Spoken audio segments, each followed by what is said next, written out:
They showed me that last week for the first time. That's actually hilarious. That made Mel laugh. Look at Mel. Mel is laughing. Mel Kiper, it's 3 days from Christmas, and he's Santa Claus. Graziano back from a cruise. What'd you think of that? A little Roger and Eminem having some fun. Pretty good. Cutting loose. The commish. We are ready to roll for the draft. Mel is ready to go. And here's what I want to do today, Mel.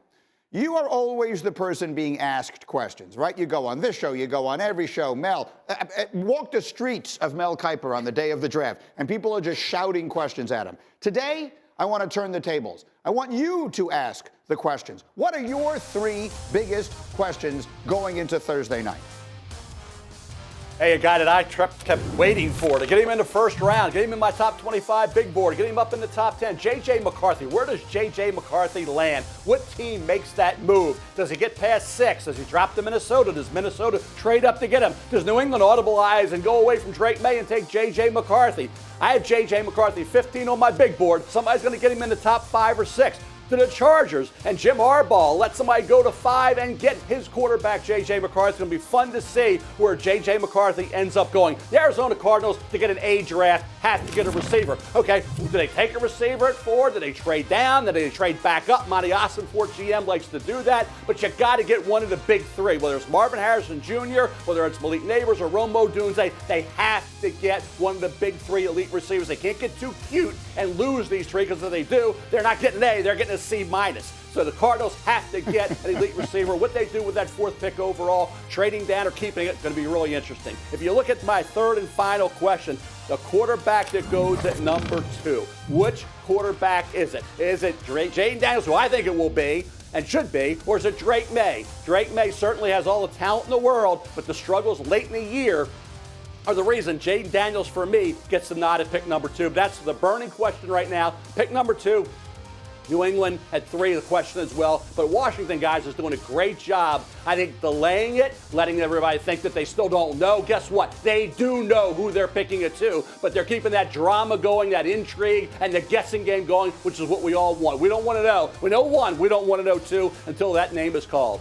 Well, our friends at ESPN bet, they believe it is going to be Jayden Daniels, and we've seen the odds move a lot over the course of the last month or so. You see the roller coaster they've been on. It began with Drake Maye as a sizable favorite to be the 2nd pick in this draft. As late as last week, those odds had moved heavily in favor of Jayden Daniels. They've slowly worked their way back in this direction since then. RG3 is good. We've had some technical issues getting him up this morning, but Robert is ready to go. Great to have you as always. But Graziano, great to have you back. And that's where I want to begin. What are you, as you returned, as you came back on land, terra firma, from your little cruise, and you start working the phones like crazy? What are we hearing at 2?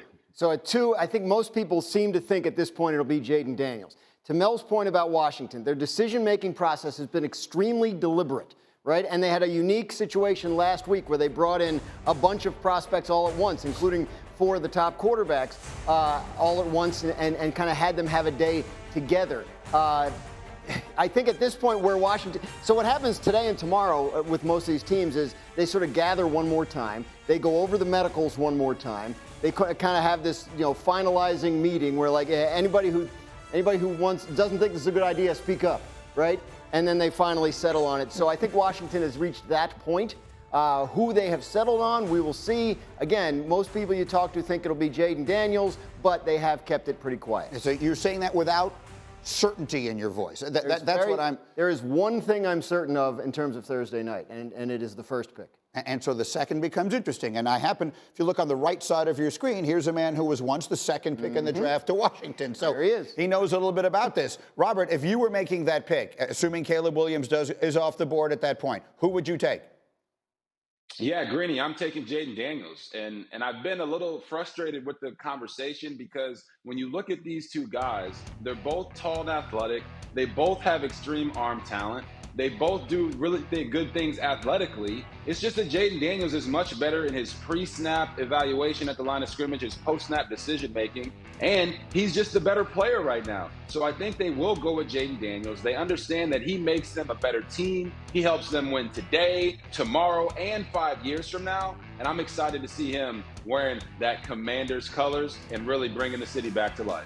Mel, how about it? Because we sometimes look at floor and we look at ceiling. And I think a lot of people view Drake Maye as a player who there's a little more variability in this. I mean, Jayden Daniels showed us last year. He's spectacular. Drake Maye, I think the questions are, can he reach all of the potential that he so clearly seems to have? How do you see it, Mel?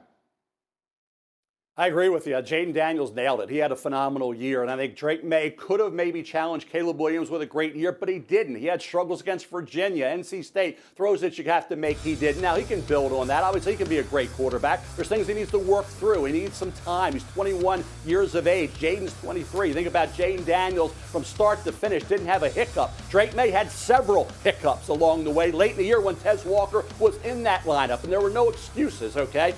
Throws that need to be made. He had time. The receivers were there. They weren't accurate. They weren't precise. Where Jayden was playing great football in the SEC and getting it done against Alabama in back-to-back years, Nick Saban had no answer for him. To RG3's point, Jayden Daniels right now is the better quarterback. There's no reason to believe he can't be great. It's not like he's as good as he's ever going to be. He's the ultimate dual threat. He's drawing comparisons to Lamar Jackson and Randall Cunningham. Are you kidding me? For those who are saying Drake Maye has more potential than Jayden Daniels, they're nuts. Robert, finish it up, RG3.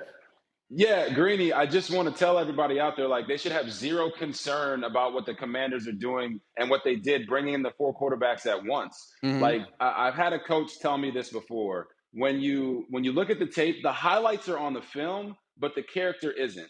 So they're trying to see how these guys are as guys, how they are as leaders, how they interact with their teammates. Because when you watch the tape, as Mel said, there's not very much that's separating this group of 2 to 6. But what can separate them is when you look at what Adam Peters went through when he was in San Francisco. They picked a guy with the last pick in the draft, and he ended up being their franchise quarterback. They understand that the talent isn't that wide, but who the guy is matters more than how good of a player they are.